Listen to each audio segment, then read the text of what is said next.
السلام علیکم، میرا نام راحت ڈار ہے اور آپ دیکھ رہے ہیں یوٹیوب پر پیغام پاکستان چینل۔ میرا یاسر بھائی سوال ہے، دنیا بھر میں جو فری دسترخوان چلائے جاتے ہیں ان میں مزدور لوگ کھانا کھاتے ہیں،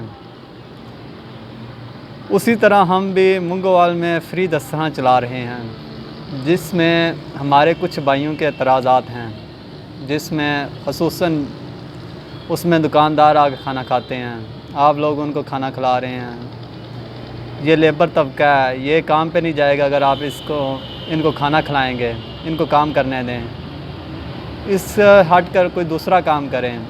آپ کا اس بارے میں کیا رائے ہے کہ ہم دسترخوان کے بارے کیوں چلا رہے ہیں یہ دسترخوان؟ راحت ڈار صاحب، آپ کا شکریہ۔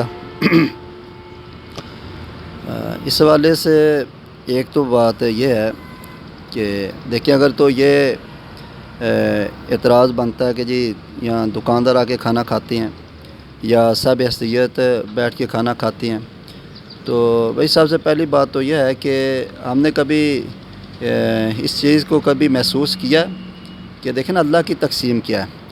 اللہ سارے انسانوں کو دیتا ہے نا، اللہ نے تو کبھی نہیں ایک بندہ کروڑ پتی ہے یا ارب پتی ہے تو بھئی اس کو میں نے نہیں دینا، کیونکہ اس کے پاس پہلے ہی دولت بہت ہے، تو اس والے اللہ نے تو کبھی تقسیم نہیں کی۔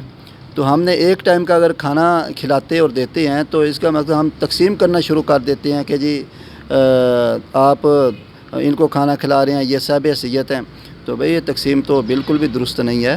اللہ کی طرف سے تو ایسی کوئی تقسیم نہیں، اللہ ہم کو کھلاتا پلاتا، اتنا کچھ اللہ نے دیا، اتنی نعمت اللہ نے دی ہوئی ہیں۔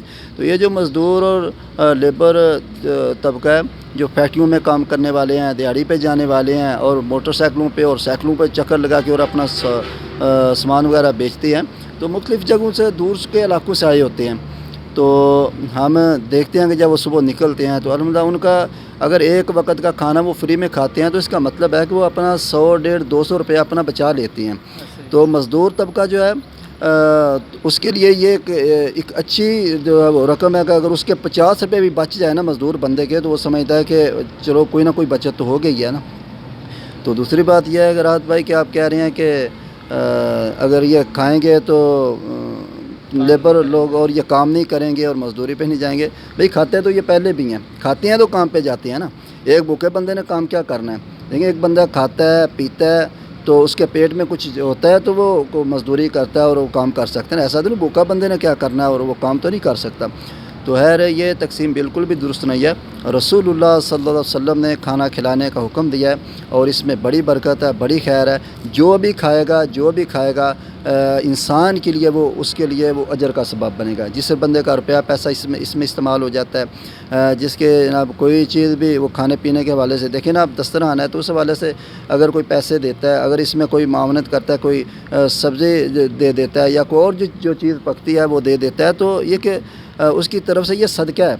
تو نبی صلی اللہ علیہ وسلم نے تو یہاں تک فرمایا کما قال رسول اللہ اسلام کہ جو حدیث بیان کی نا کہ جو بندہ کہیں بیج بوتا ہے اور یا کوئی درخت لگاتا ہے تو اس فصل سے کوئی جانور کھائیں یا انسان کھائیں تو انسان کو اس کے ہر پرندے کے کھانے کا اور جانور کے کھانے کو انسان کے کھانے کا اجر ملتا ہے۔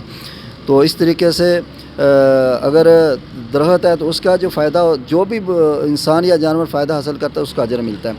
تو ہمیں اس کام کو بڑھ چڑھ کے اس میں حصہ بھی لینا چاہیے اور لوگوں کی دعائیں لینی چاہیے۔ واللہ جتنے خلوص سے یہ لوگ دعائیں دیتے ہیں نا، شاید ہم نے اپنی زندگی میں اپنی ذات کے لیے اتنے خلوص سے کبھی دعا نہ کی ہو۔ تو جتنے خلوص سے یہ لوگ دعائیں کرتے ہیں کھا پی کے، تو ان کی دعائیں لینی چاہیے۔ پھر یہ ہے کہ ان کو نصیحت کرنی چاہیے۔ اللہ نے ایک موقع دیا ہوتا ہے، ہم ان کو اذکار کارڈ دیں، ان کو نصیحت کریں، ان کو حدیث سنائیں، ان کو 2-4 منٹ کا درس دیں، تو یہ وہ لوگ ہیں اس طریقے سے۔ تو میرا خیال ہے کہ یہ بلکہ یہ کوئی بندے کی رائے نہیں ہے، یہ اللہ کا حکم ہے۔ اللہ نے قرآن میں کھانا کھلانے کی ترغیب نہ دلانے والوں کے متعلق بھی جو وہ وعید سنائی ہے اور سزا کے وعید سنائی ہے۔ تو اس حوالے سے کھانا کھلانا افضل کام ہے رسول اللہ صلی اللہ علیہ وسلم کی سنت ہے اور یہ اللہ کا حکم ہے۔ ہم اللہ سے دعا کرتے ہیں کہ جو لوگ بھی دنیا بھر میں یہ کام کر رہے ہیں، لوگوں کو کھانا کھلا رہے ہیں، تو اللہ ان کے دنیا میں بھی ان کا حامی و ناصر ہو، اللہ ان کے مال اور جان میں برکتیں عطا کرے۔ تو یہ بڑے اجر کی بات ہے۔ اللہ ہم سب کو نیکی کے کام کرنے کی توفیق عطا فرمائے۔ السلام علیکم ورحمۃ اللہ وبرکاتہ۔